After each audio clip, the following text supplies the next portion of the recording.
Hi everybody, Desmo here. Today let's talk about making money. It is the most important aspect of the Path of Exile if you are playing in trade environment. It is what is going to get you whatever you want to achieve, whether it is getting gears, leveling your character, getting currency to farm maps, completing your challenges, or whatever you're looking for. That being said, Path of Exile has been saturated with money strats over the years with all the league mechanics going core, so we can easily get lost when choosing the right strat.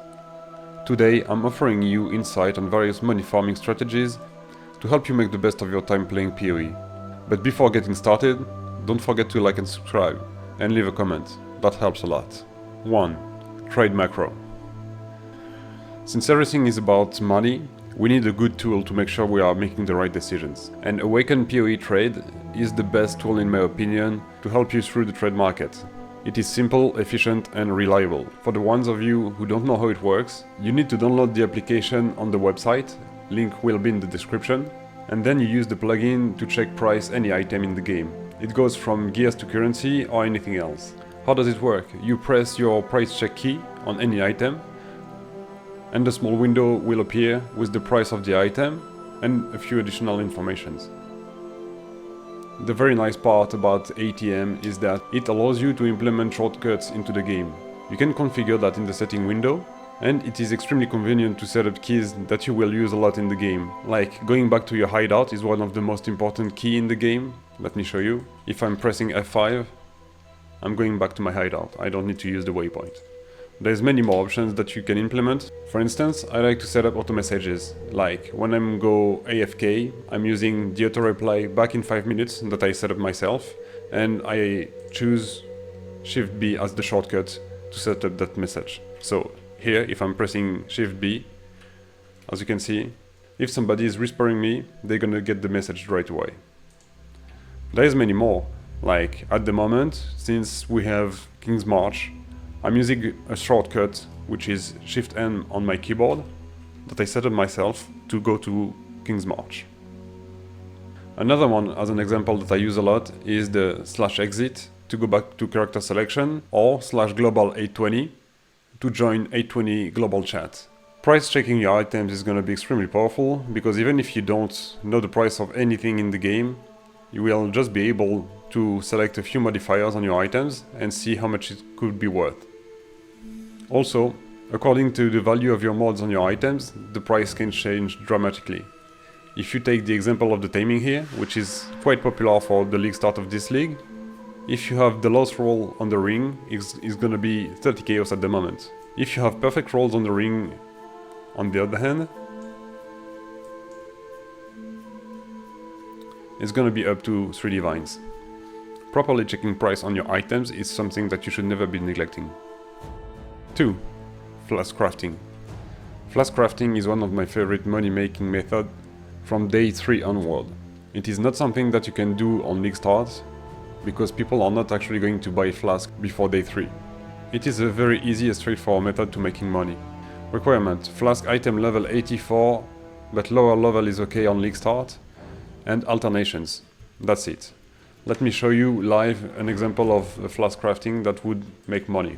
You're just grabbing some alternations, some augmentations, and you start rolling the flask. What you want to check is the tier of the modifiers. If you have any tier 1 modifier, most of the time it's worth checking. If you have only one mod on the flask, you can augment it. There's a few situations where you don't want to augment the flask.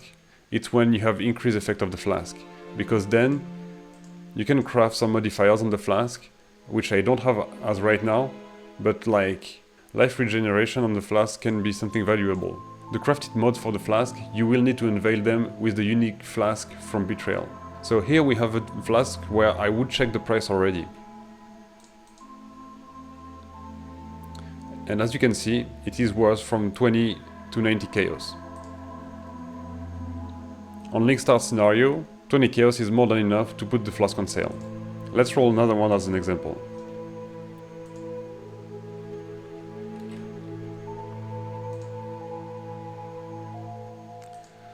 This one would sell for 14 chaos. The flask type that you want to craft to make money are the bismuth.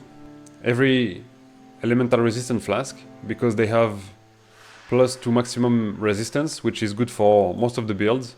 So the granite flask and the jade flask and silver flask. Silver flask is probably at the moment one of the most wanted flasks, so make sure you craft one of them.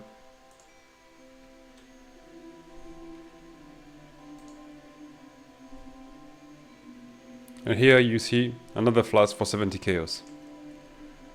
The thing to know is that the more you craft flask, the more you will get to know what is valuable and the faster you will be at making money with flask crafting. 3. Chaos recipe. How chaos recipe works is you need to sell to the vendor a full set of gears. The set of gears need to have at least one item up to level 75 and the rest of the gears has to be higher level than level 60. So if I go to the vendor here as an example, I have all my gears here item level 60 and we have a few that are above level 75. The gloves here are level 85 and the belt is level 81, but that doesn't matter. And I get to chaos. The chaos recipe is a good strat for the very early days of the league, but don't do it beyond day 3.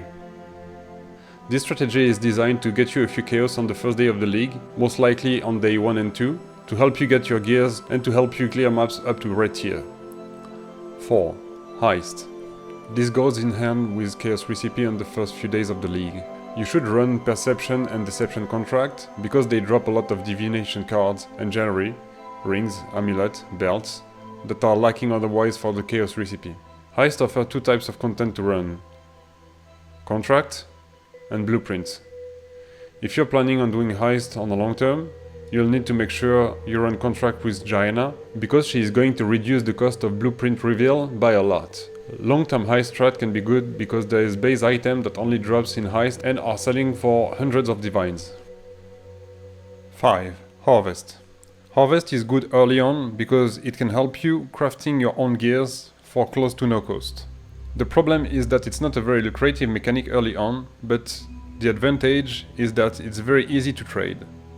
There's only 3 types of life force and you can stack them up to 50k. So you don't waste time to price, list and trade a large amount of items like scarabs or essences. It's also profitable early to make money with specific items like clusters, which you can easily sell for a good amount of chaos up to multiple divines. Check the market to make sure which base type are valuable. As an example, these 2 clusters I crafted. This league, Lightning Strike is very popular, so the claw attack cluster is a good base. You want to have a maximum of 8 passive on the cluster to make sure you will get the most money out of it. Here, this first cluster will sell for about 50 chaos. And this one will sell for about 7 divines. And they were very easy to make. Obviously, the 7 divines one is a lot more tricky than the 50 chaos, but the only thing that you have to do is reforge attack. Since there's lots of tag for attack modifiers, you are very likely to hit a triple mod cluster in short time. Harvest goes more and more lucrative throughout the league, with the life force getting extremely expensive by the end of the league. Since we didn't speak about poeninja so far, it is a good time to introduce it before moving out to the next farming strat. You should always use poeninja, from league start to the end of the league, to see what people are doing with their build, check which items are in high demand, and inspire yourself for your own build. Also, it's a great tool to check the general market. 6. Expedition and rock crafting. Expedition is a convenient map farming strat because it is a kind of strat that happens in one place in a map. The goal is to farm crafting currencies that you will use with expedition rogues. Mostly 2gen, which you can haggle with to get rogue currencies, and rogue, with whom you can craft powerful items.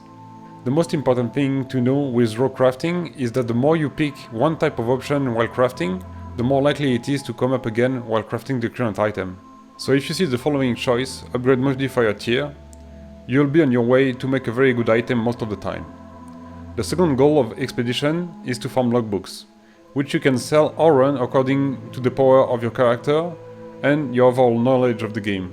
When interacting with expedition, Always make sure that you don't make mobs immune to your damage type, which will result of you not being able to run your expedition. While it's not a big deal in map, but still very frustrating, it is an actually big loss on logbooks. 7. Farming essence. The best part of essence farming is that it is always good throughout the league from start to the end. Be careful though, that a high at last investment may result in very tanky essence mobs. You can use craft option on map device and essence scarab to maximize your profit, but you're absolutely good to go using only at last skill tree. 8. Sanctum. This is for sure one of the most lucrative, if not the most lucrative strategy, but it requires a very specific build to be able to run and maximize incomes. A big downside is that it can be very boring for some players and you don't interact with league mechanics. 9. Card flipping. This is very simple. You buy a full set of div cards and then sell for profit. As an example here, I got the Deadly Joy card, which required 6 cards to make a full set, and sells for 80 chaos the unit. So a full set would be exactly 3 divine, with the divine price being approximately at 155 chaos.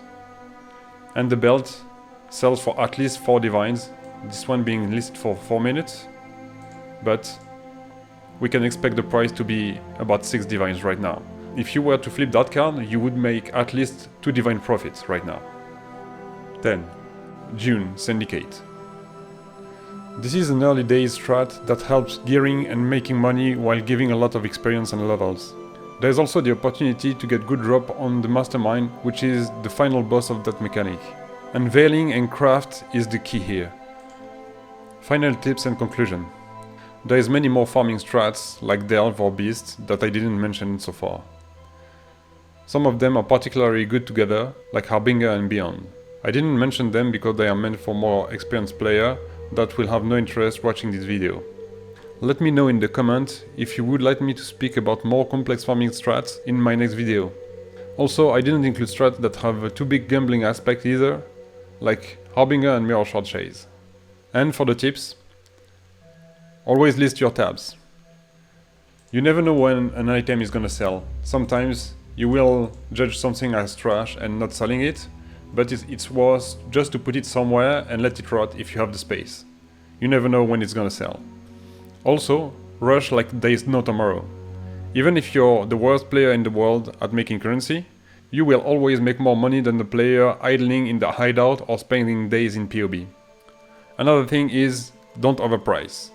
It's better to sell low than not selling at all. Another one is, choose your build carefully. The right build for the right strat can double or triple your incomes. Also, make sure you focus on one strat at a time. By focusing on something, you'll get better at it and more efficient, which will result in more incomes. Care about opportunity costs while crafting. If you get a sellable item, just sell it and start over craft. Always level gems in your offense. Check out poeninja to see what gems are relevant to level up. Okay, that is it for today. In my next video, I will make a build review for my league starter. Until then, don't forget to like and follow, and see you in the next video. Bye!